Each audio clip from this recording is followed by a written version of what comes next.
Welcome to the Find Your Leadership Confidence podcast with Vicki Nedling. You are about to discover impactful lessons that help you grow as an individual, grow your confidence, and find the positive and good within you, so you powerfully and authentically become the best version of yourself. Be sure you visit our website at www.findyourleadershipconfidence.com. While you're there, subscribe to us via your favorite network.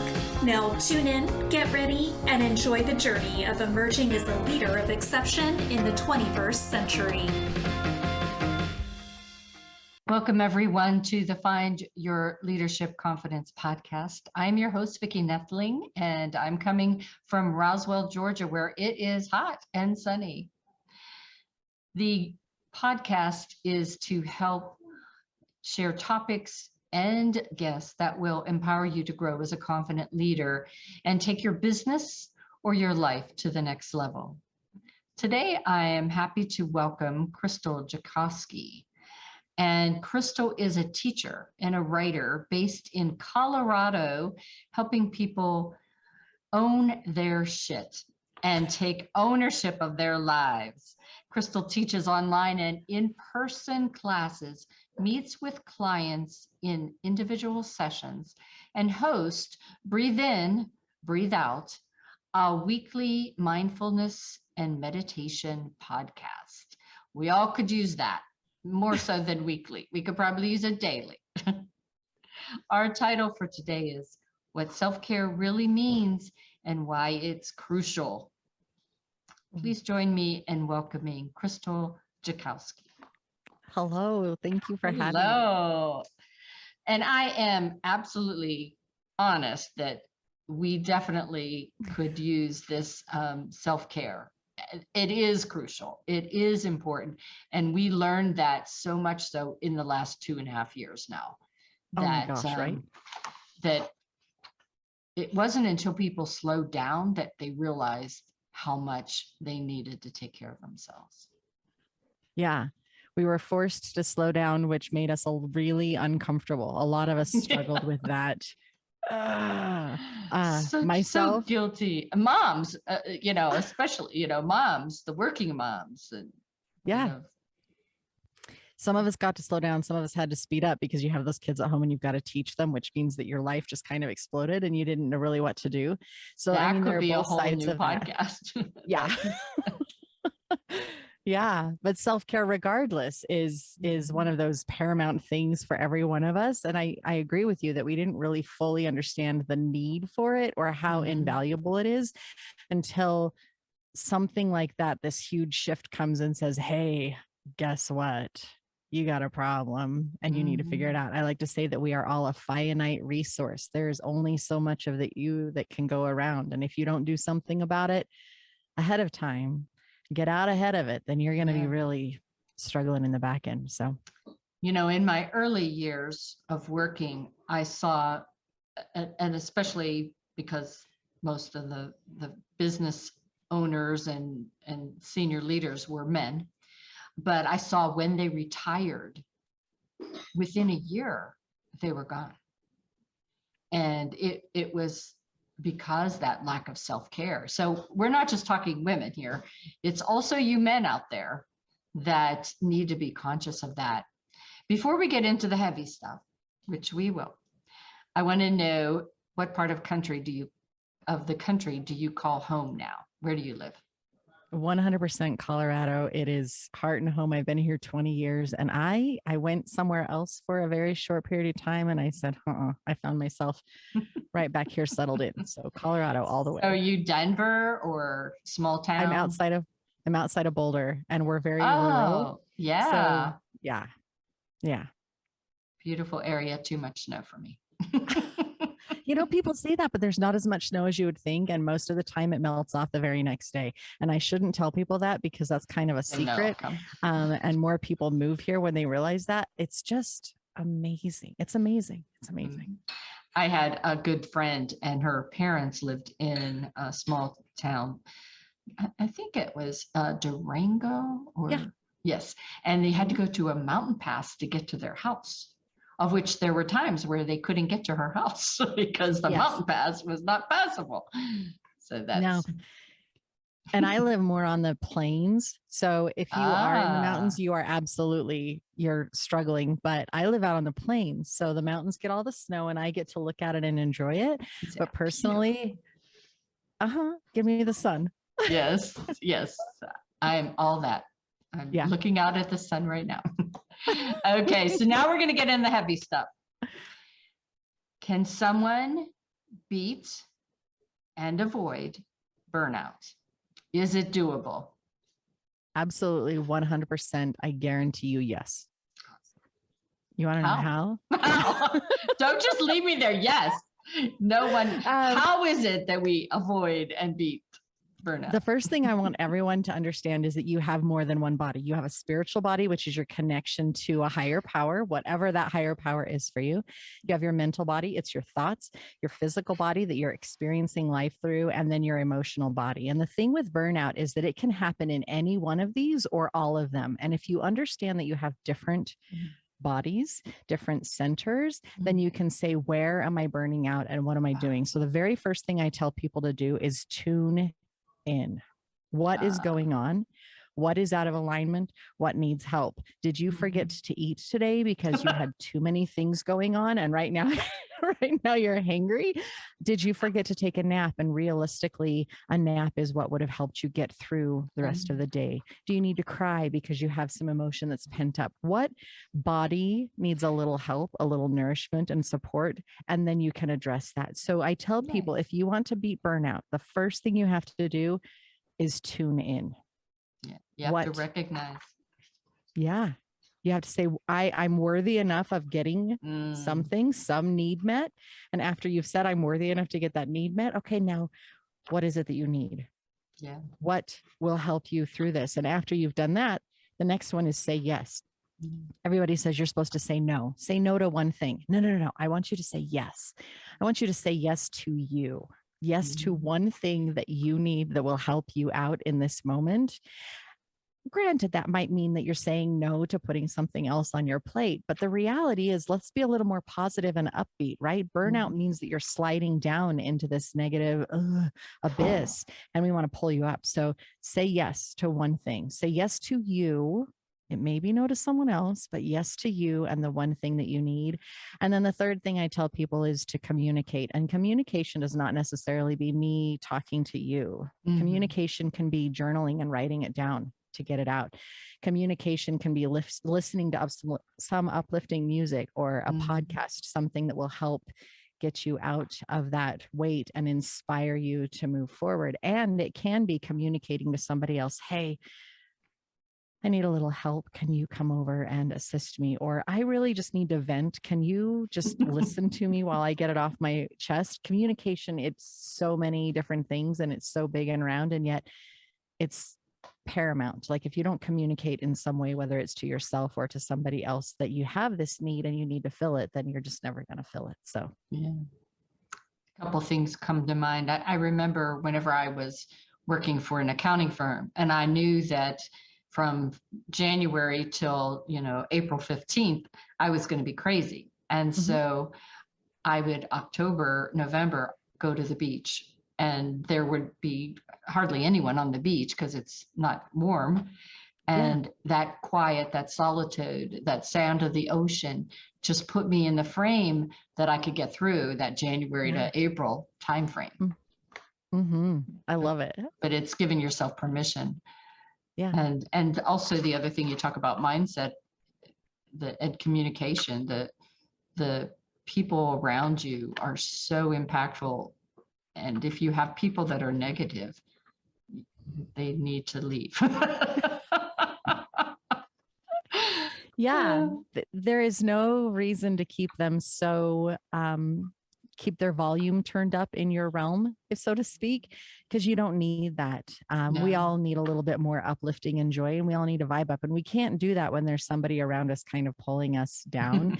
I always say, do you get more out of the relationship? Like, do you leave the relationship feeling uplifted and excited, or do you leave it feeling drained? And if you leave it feeling drained, then okay, let's tune in, because you could be burning out with that relationship. What do you need? How can you help yourself? How can you say yes to you? And it shifts the whole thing. So I agree with you. Absolutely. There are those people. So whenever you say meditation, people sometimes go, ooh. What are some misconceptions of meditation? So don't strike me down. I do not believe that meditation has to be the lotus pose and you're just sitting there quietly with your brain running everywhere. That's BS to me. I think that people need to open their minds and completely transform the concept of meditation. I tell people that meditation is anything that helps you tune out the rest of the world and tune in to you. Meditation could be taking a shower and letting all of the crap from the day wash down the drain, and you get to have that moment. You get to tune out. Nobody's going to call you when they're in the shower. You don't have to take those phone calls. You don't have to be on your laptop. It might be washing dishes. It might be sanding wood. Whatever works for you to clear your brain out. Some people, it's running, and just running, listening to their breath helps them tune out the world and tune into themselves. So forget what you think meditation is, quote unquote, supposed to be, right, and start tuning into what will help you find that peace. It might be that a podcast or soothing music or a walking, just a walk in the nature or a walking meditation will help you. So I tell people, write down, take a notebook and just write down everything that you enjoy, everything that you can find peace doing. And it might be something that you did when you were a little kid that you want to try to start doing again now, that will rekindle that flame, and you get to let go of everything. Just open up and let it happen. What feels right? What feels good? Some days it may be that you want to sit quietly because there's too many things coming in. And another day it may be that you want to color a mandala. And another day you might want to go to the gym because lifting weights helps you let go of the world. You don't have to do the same thing all the time. It's not one size fits all. It's absolutely unique to you. You, who you are, what you need, where you're at in this moment of time, what works. And sometimes you'll find that lotus pose is the bomb. I remember that coloring books for adults came back maybe 8 years ago, and I thought, oh, this is awesome, because you just focused, for that little bit of time on creating something, and then that satisfaction of what you've created. And so coloring books are still awesome for adults. I just want to say. I agree. I even have free coloring books on my website. There you go. Coloring sheets. We've created them. We're like, hey, people, let's return to childhood. Color, because that might be fun. And I even have like those coloring books in my studio. So a client comes in, and after we have a session, if they just want to process and color, go for it. Yeah. Cuddle up in a teddy bear and go for it. Yes. If you've got a full of stress day, coloring does not use any brain cells, that you could just focus on the colors, and that's awesome. All right. What are the stories you tell yourself, and how can you change them? So the stories we tell ourselves are most often stories that we have been told and then we've adopted as our own. So like the I'm not good enough story is absolutely somebody else has been talking to you and telling you need to do better. You need to get better grades. You need to drive better. You need to have a better job. You need to make more income. You need to do this. You need to do that. It's the stories that we have heard from society, from parents, from religion, from everyone around us saying this is what you quote unquote should be or should do. And we hear it so much that we eventually adopt them for ourselves. And we say, yeah, you're right. I probably should do that. And I probably should do that. And the problem with that is that then we're living everybody else's life and not our own. In that manner, none of us are living authentically because we're listening to all of those voices and all of those stories that we've been telling ourselves for so long. If we stop and take a moment and say, you know what do I truly want? What do I truly feel? The fact of the matter is, your own inner voice, your higher self, the truth that is your authentic truth is going to be nothing but loving and encouraging and supportive. Nothing but uplifting and helpful in that. So I tell people, hey, whenever that voice comes in and says, you need to da da da, or you're not good enough, I tell people to argue with it. You want to bet? I am good enough. I did this and I did that and I did that. So you can just shut up and leave me alone and I'm going to live on this realm over here. And it's great because what you're doing is you're actually quieting that voice and you're giving yourself a reason to start listening to your own voice, which means that then you get to fully dive into your truth and your heart and your emotions and say, that's right. Because you know you're beautiful. You know that you're strong. You know that you're capable. All these other voices have said you aren't, but they're lying. Yeah. Yeah.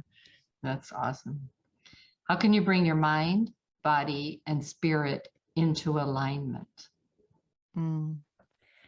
That goes back to what I was talking about in the very beginning with burnout and how you have these 4 bodies. It's not just one. It's not 3. We have 4 bodies. And when you pay attention to those bodies and when you pay attention to the self-care that each one of them needs, you're less anxious. A story I tell people because it really illustrates the whole bringing you into alignment is a panic attack in the airport, which I experienced, right? And I'm stressed out. I'm frustrated. My hands are sweating. My mind is racing. I'm frustrated and irritable with everybody around me because it was during COVID and nobody was following the rules. Wear your mask over your mouth and nose. And I just wanted to cry. And my husband stopped me and looked at me and said, honey, what's going on? What do you need? And I said, I'm having a panic attack. And he goes, what do you need? And I said, give me a second. So he parked me against a wall out of the walkway of everyone else. And I closed my eyes and I tuned into my higher self because they're always going to have the answers for you. And I said, what do I need? My higher self said, put your AirPods in and listen to some music. So I put my AirPods in and I started playing my favorite station, my favorite playlist. And it calmed my heart and it stopped racing. And I wasn't sweating as bad. And I didn't want to cry anymore because I was relaxing physically. I was letting go. And mentally, because I had closed my eyes and I wasn't staring at all of these people and I wasn't freaking out so much, my mind calmed down. So just by doing this one thing, I was able to bring my heart, my mind, my physical body, and my emotions all into alignment and say, no, I'm here and everything's okay. This can be applied to so many different things. Say you want to go to a party and for some reason you're feeling anxious about this party. You don't know why, but you're like, I'm not sure I want to go. If you stop and you tune in and you say, okay, why am I all discombobulated? Why am I out of alignment? Because being out of alignment is just a discomfort, a dis-ease somewhere. You're like, So if you stop and you tune in and you ask, what's really going on? Well, maybe it's that you know somebody's going to be there that you kind of had a fight with the last time you saw them. And you're not really thrilled with having to meet them. Okay, how can you deal with that? What can you do beforehand? Maybe it's that physically you're concerned that there won't be food for you to eat because you have dietary restrictions. Yeah. Okay, what could you do about that? Eat something before, take a snack with you. So they're just simple, and it all comes back down to self-care. It all comes back to tuning into your own needs and then intentionally taking steps towards meeting those needs. And it can be for any one of those bodies. Like your spiritual body, we can be out of alignment spiritually, and we just really need to tune into our higher power. You may need to go to worship service. You may need to go lay on the grass and connect with Mother Earth for a little while. Spiritually, you may need to meditate, whatever it is that helps you come back into alignment and bring that better understanding. So yeah, that's I want to go. Totally lost what else I was going to say. No, very good. How can journaling help you shift into a more authentic life? And we did touch on this. But again, I think journaling is a lot like meditation. Some people think, oh, I don't know if I could do that. So let's talk about journaling. Journaling has this overarching feeling of weight and purpose. Like you have to do this because posterity is going to read it, or you're supposed to. And it's more of a have to than a want to. And I think a lot of us have kind of turned off and said, I don't want to write for future people. This is stupid. And I feel like it's so unique, just like meditation, because I have like 6 different journals. I have voice memos that are journals because I think I have an inspiration and I'm like, I'm just going to do a voice memo on that and call it good. I have a journal in my laptop that's all of my musings and writings and stuff. I have handwritten journals that are notes about this or that or the other, and they're all over the place. One journal is this huge, it's stories. And another journal is bullet points. Another journal is just pictures. A journal gets to look however you want it to look. And realistically, it's helping you understand yourself better. I also like to tell people that if you put a purpose and an intention behind what you're doing, you recognize that there's an end to it. If you say, I'm supposed to journal every day of my life, that's just miserable. It's not fun. If you turn around and say, you know what, for right now, I really want to write my life experiences, or for right now, I want to write to my grandchild that's on the way and I want her to know this kind of stuff. Maybe you want to write to parents that you because they passed a while ago. Maybe you want to get to know yourself deeper and you're unsure of where to start. So you start going online and you just look for free journaling prompts that are asking you questions about what did you love about your childhood and what didn't you like about your childhood? What are you glad that you learned? What are some personal beliefs that you're grateful that you have at this point in time? Give your journals, rename them. Give them a different purpose and a different thought and a different opportunity. You can have a dream journal. You can have an emotion journal. Today was, you can have a scribble journal where you're just frustrated and let it go. Basically, what I'm saying is obviously write and get it out. When we keep it all in, it just grows and it cannot be released and free. And it just increases your anxiety, your frustration, your irritation. If you take that same thing and I'm going to let this out, you have an outlet, you have some peace, and you find that you can let it all go. And all of that upset and emotion can be left on the page and removed from your heart. And you get to move on lighter and with more ease because you found a way to release what was there. Some people rip that page out and burn it. Yeah, I was angry. I was frustrated. I just wanted to get rid of that stuff. So they rip that, they write it, they get it all out. All of that emotion is there and then they burn it. And it feels so good to finally just, bye, you're not mine anymore. I don't have to carry you. So, whenever I was coaching some of my region advisor or some of my district leaders when I was a region advisor, I often told them, when you're talking to someone on the phone or on Zoom, always have a pad. And just if you're frustrated, just write those words down, those frustration words down, as you're smiling, just write them down. And then, as you said, it just feels you so wonderful to just crumble it up in a ball and throw it away. And it just releases it rather than keeping it inside. Yeah. There's no reason to hold on to it. There's so much. Or saying, at that moment, what you're feeling, because then that could explode into something that doesn't need to happen. Right. And you can find this has come up a couple of times lately where people have asked me, well, I need to have a really tough conversation and I don't know how to do it. So what am I going to do? And I say, okay, I want you to write down everything, all of the emotion that's behind it and all of the crap that you've got to touch on. And then after you've done that, I want you to take a break. And then I want you to come back and just look at the facts. Exactly. Yes, because then you can leave the emotion over here and you can say, okay, these are the facts. And then you have to look at the outcome. What's the outcome that I desire? And you can write about the outcome. It's a different kind of journaling, and yet it helps you process and get through a really challenging issue when you have to deal with somebody. So it's beautiful. Yeah. I used to just call that role play before you do it. Yep. Let the dog be that person, and you can just say all those things to the dog, and then you go in real life. What is your sacred pulse, and how do you tap into it? Oh, we live on a very, very cyclical planet. That's just the way life is. And no matter what your gender, no matter who you are, we are all subject to rhythms and pulses.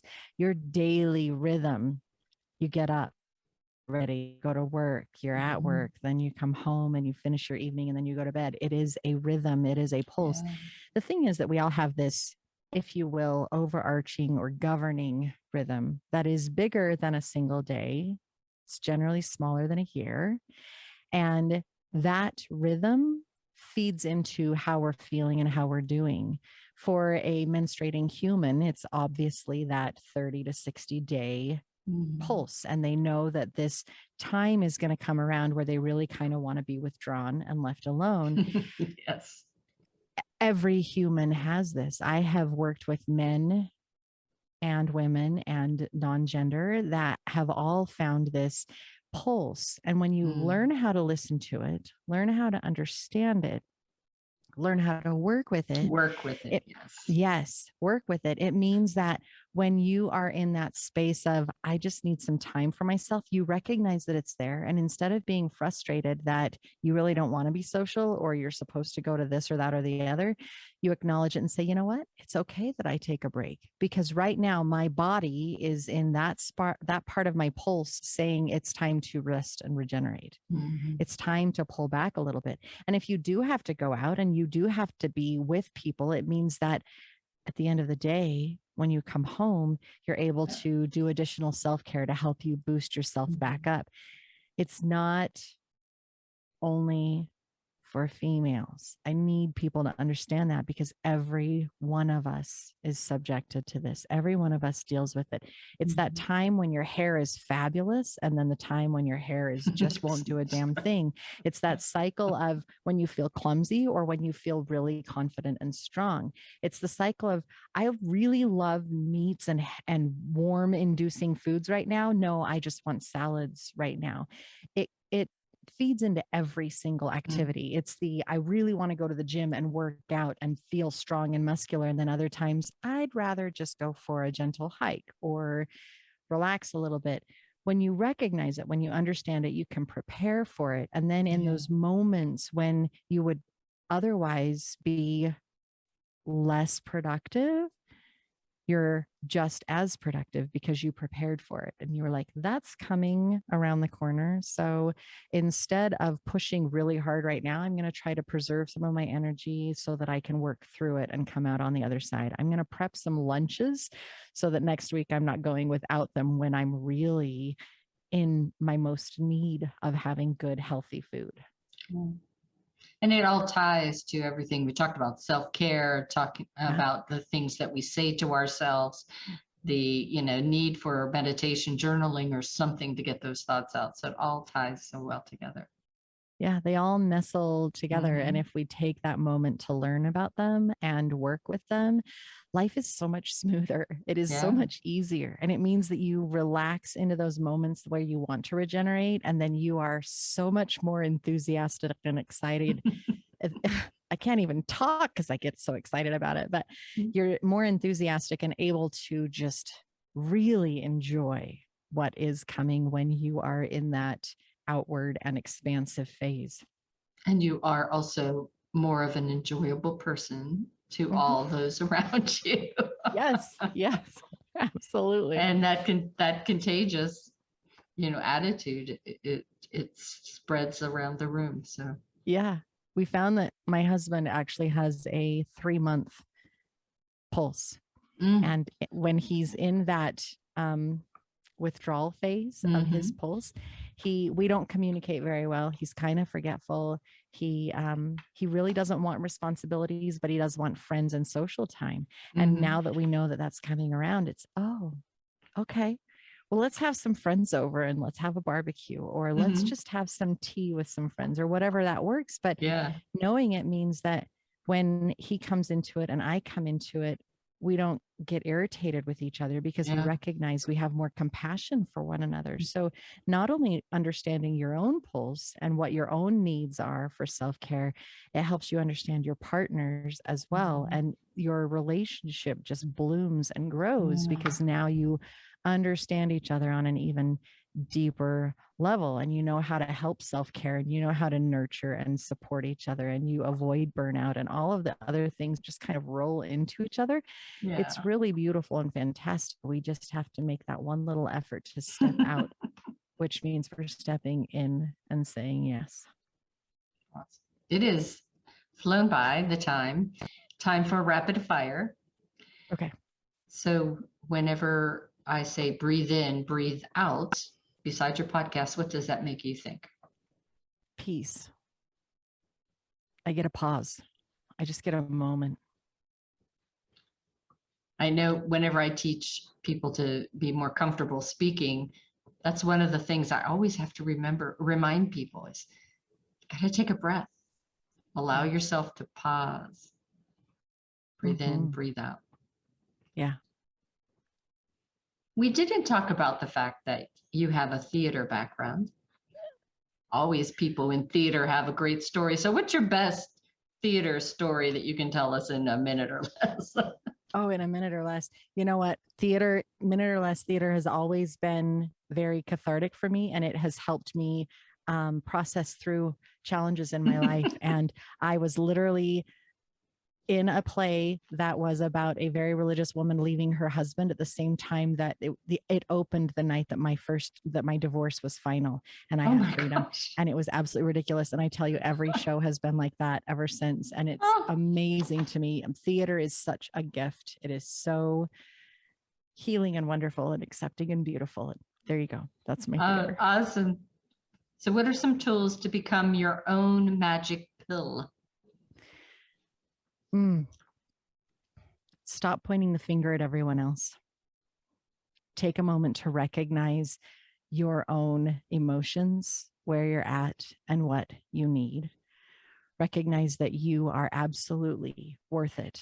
And if you start valuing yourself, other people will see that and they will give you the same treatment and the same respect that you're giving yourself. It all starts with you, inside and out. Awesome. Authentic, fulfilling life.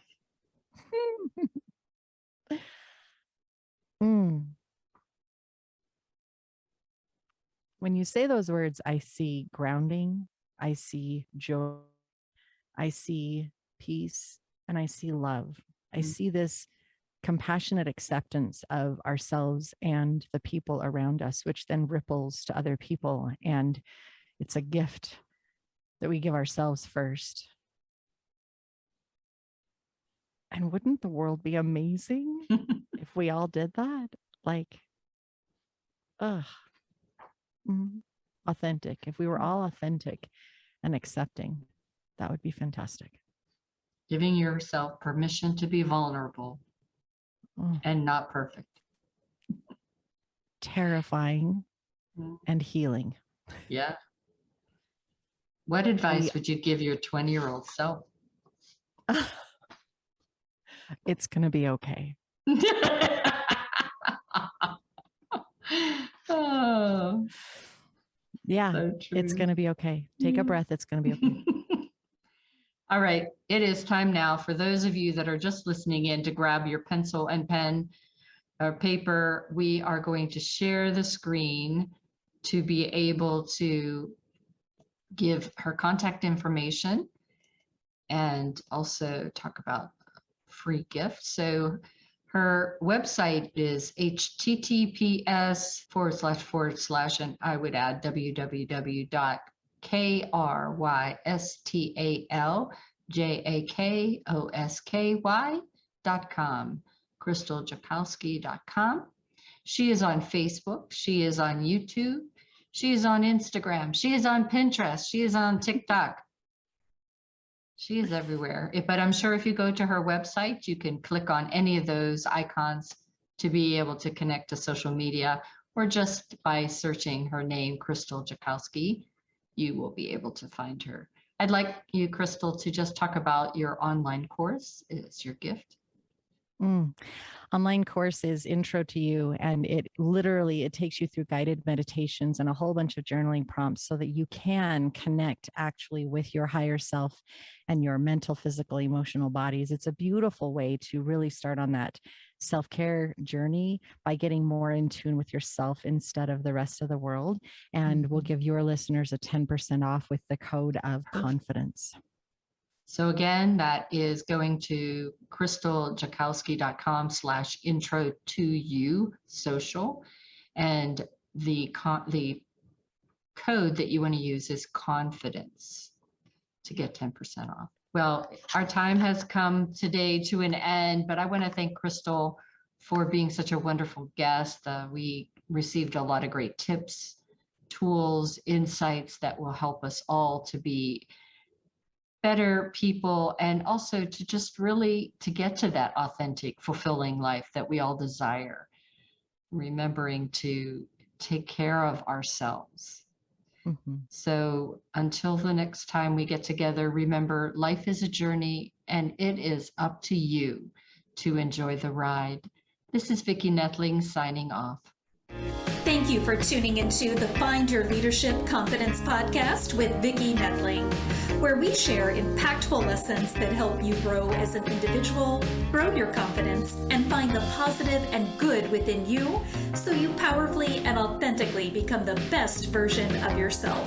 Remember to visit our website at www.findyourleadershipconfidence.com and enjoy even more great episodes like this one.